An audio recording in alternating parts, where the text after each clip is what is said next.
di titik itu gue harus memilih tuh, dan ya gue ngomong ke orang tua gue gitu kan, gue udah sekolah bisnis, gue udah dapat kerja gitu, terus gue pindah mau jadi full time designer waktu itu.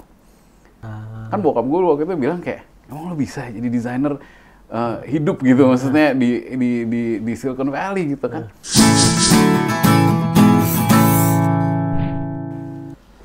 Assalamualaikum warahmatullahi wabarakatuh. Selamat siang, selamat pagi, selamat sore, selamat malam.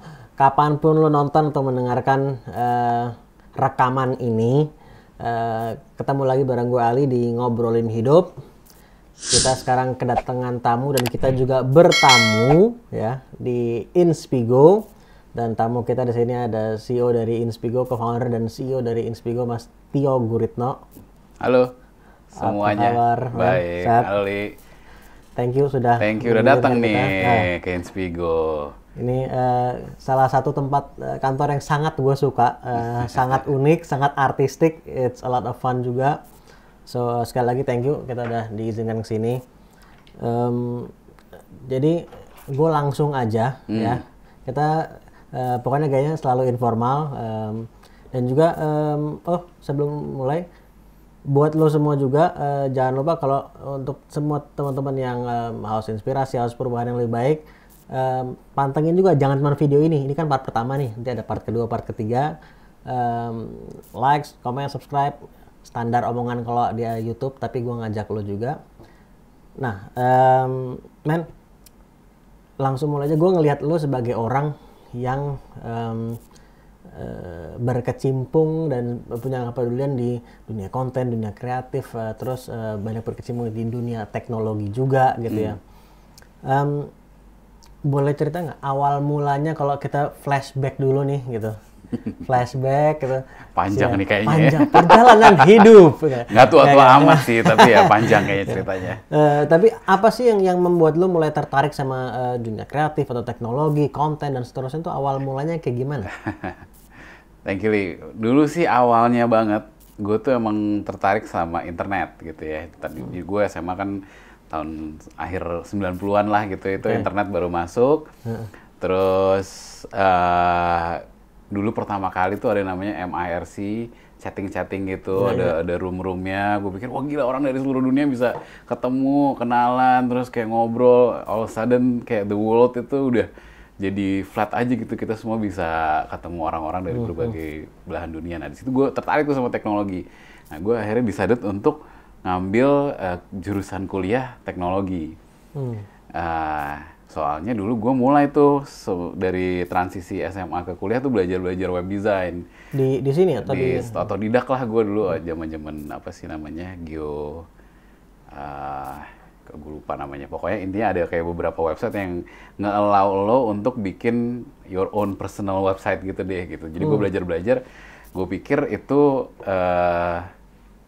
kayak computer science gitu kan. Jadi gue tertarik sama computer science, gue tertarik sama teknologi, gue ngambil major teknologi, ternyata totally beda. Gue nggak bikin website, gue disuruh bikin coding buat game gitu. Gue kayak, gue nggak mudeng ya gitu, nggak cocok gitu. Jurusan ini kuliah di mana, jurusan teknologi? Waktu itu gue kuliah di luar, di Amerika gitu. Terus jurusannya namanya emang teknologi enggak, jurusannya computer science. Jurusannya computer science.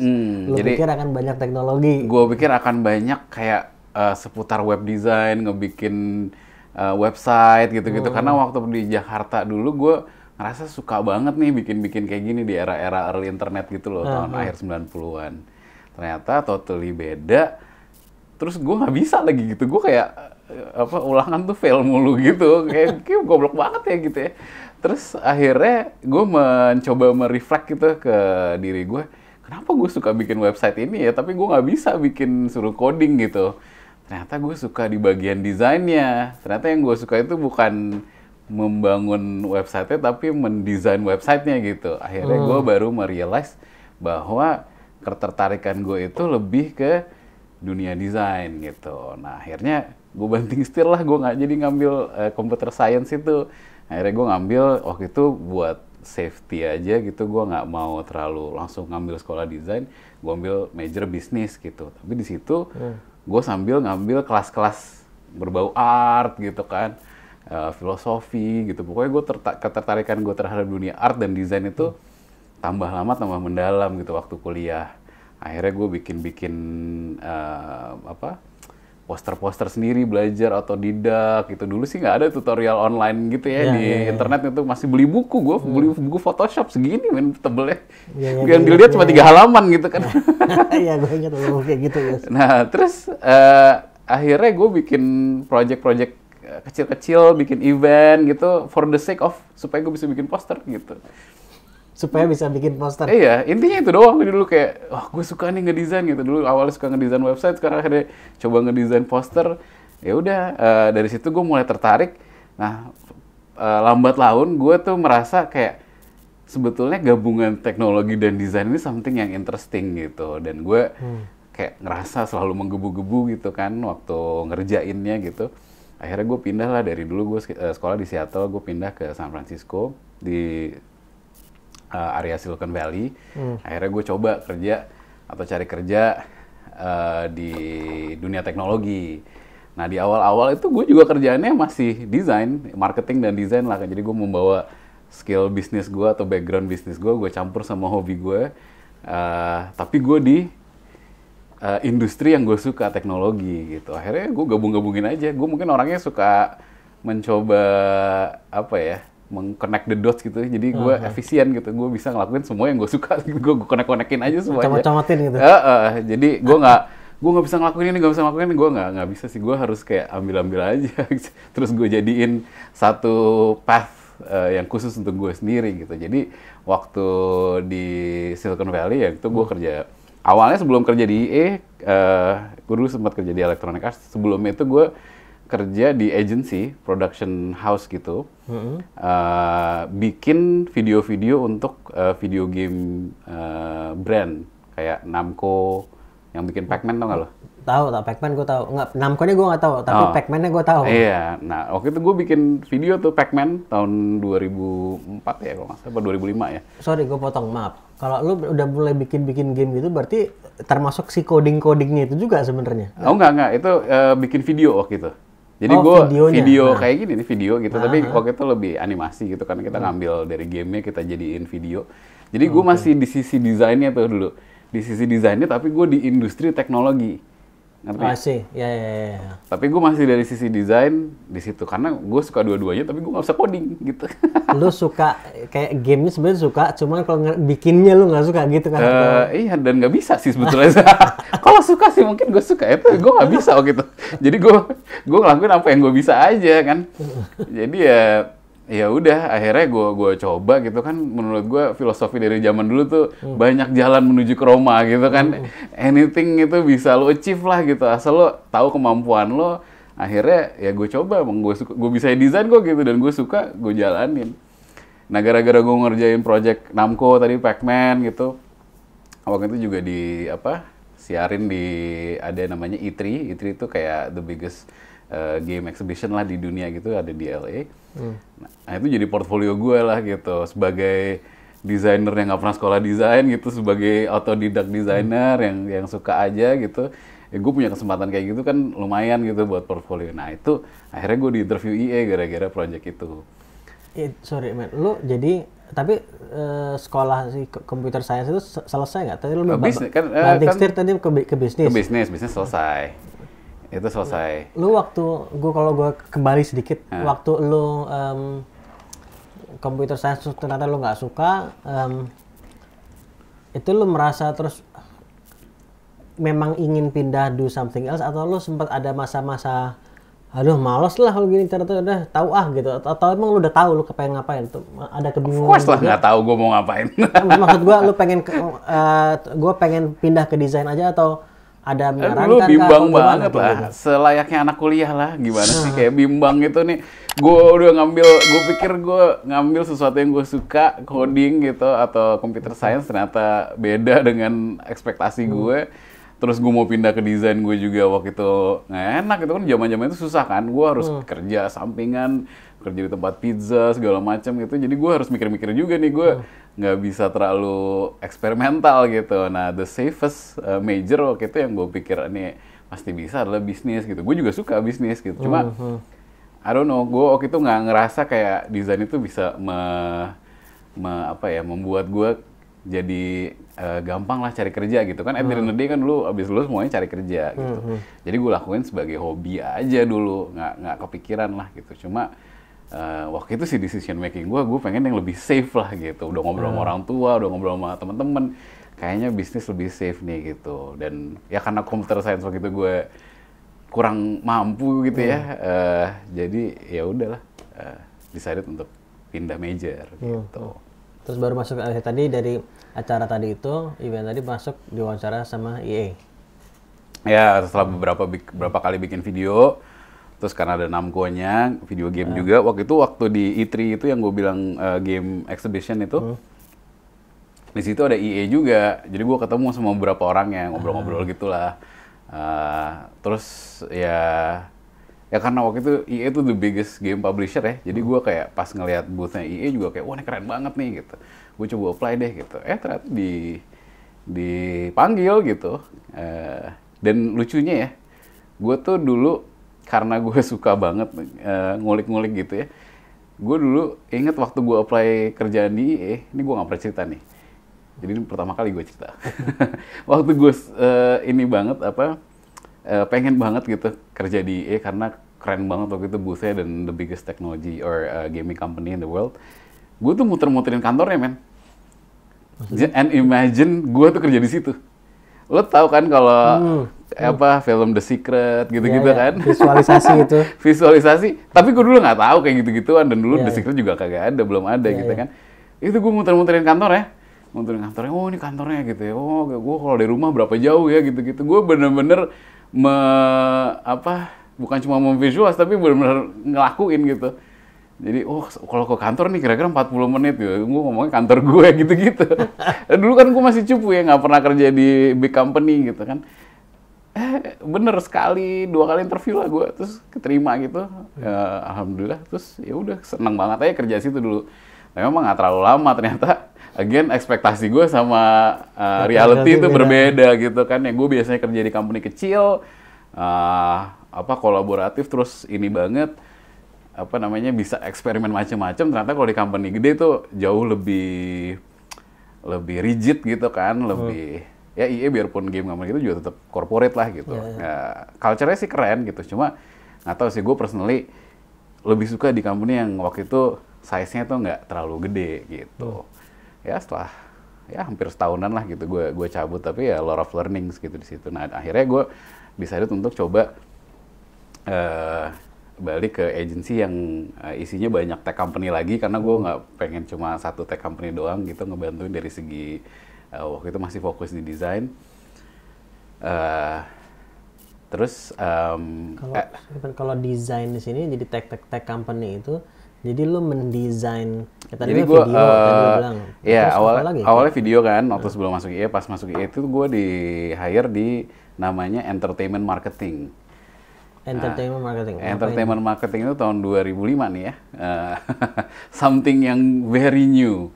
Jadi mereka itu bikin entertainment, padahal itu sebetulnya isinya marketing gitu. Jadi salah satu proyek kita dulu bikin basketball show, celebrity basketball gitu kalau nggak salah, gue lupa, udah lama banget nih, 15 tahun yang lalu. Terus itu semuanya tuh disponsorin atau the whole program di ESPN itu namanya EA Sports Celebrity Basketball, something like that lah gitu. Jadi kesannya EA mensponsori itu, padahal itu sebetulnya kontennya EA dalam 1 tahun itu. 1 jam itu. Jadi iklan itu nanti dibagi-bagi antara EA sama ESPN gitu, dibagi 2. Tapi the whole program itu sebetulnya jualan game gitu. Terus juga bikin beberapa inilah kayak TV show. Dulu salah satu proyek gue bikin dokumenter tentang gaming industry. Itu gue bikin ininya tuh kayak trailer mocap-mocapnya tuh, orang-orang lagi ceritanya lagi heboh main game segala macam, tapi gamenya EA gitu. Jadi yang kelihatan itu terus. Nah, kan kalau misalnya lo lihat dokumenter kayak di Netflix segala macam itu kan ada tuh.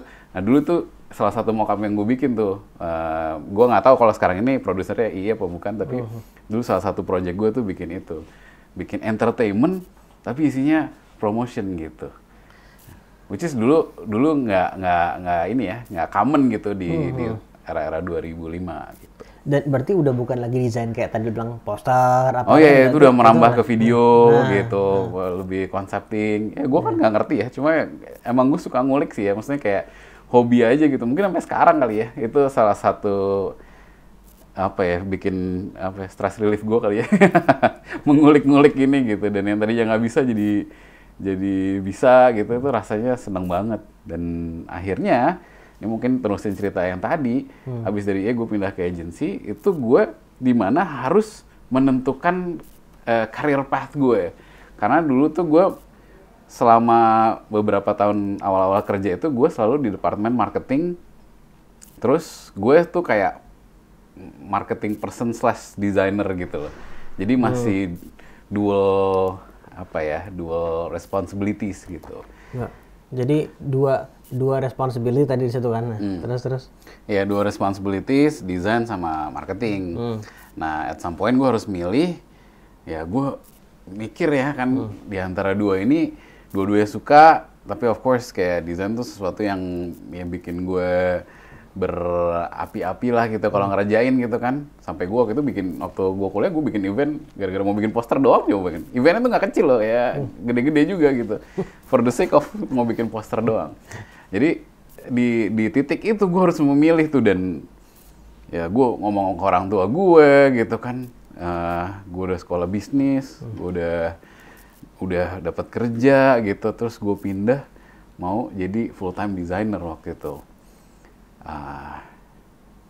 Ya udah, setelah merenung dan segala macem, dan ya part of it juga mungkin ada faktor hoki kali ya. Hokinya tuh in a way ya gue memilih desain pada akhirnya, tapi waktu itu desain itu apresiasinya pelan-pelan mulai naik karena Apple.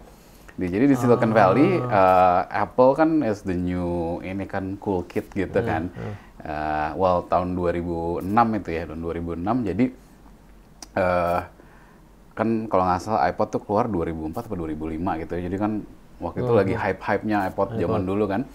Nah, itu jadi cool kid, terus all of a sudden desain itu jadi kayak elemen penting karena desainnya Apple tuh keren banget dulu kan, dari iklan sampai produk sampai macam-macam.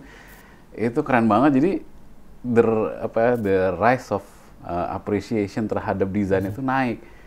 Kan bokap gue waktu itu bilang kayak, emang lo bisa jadi desainer hidup gitu, maksudnya di Silicon Valley gitu kan.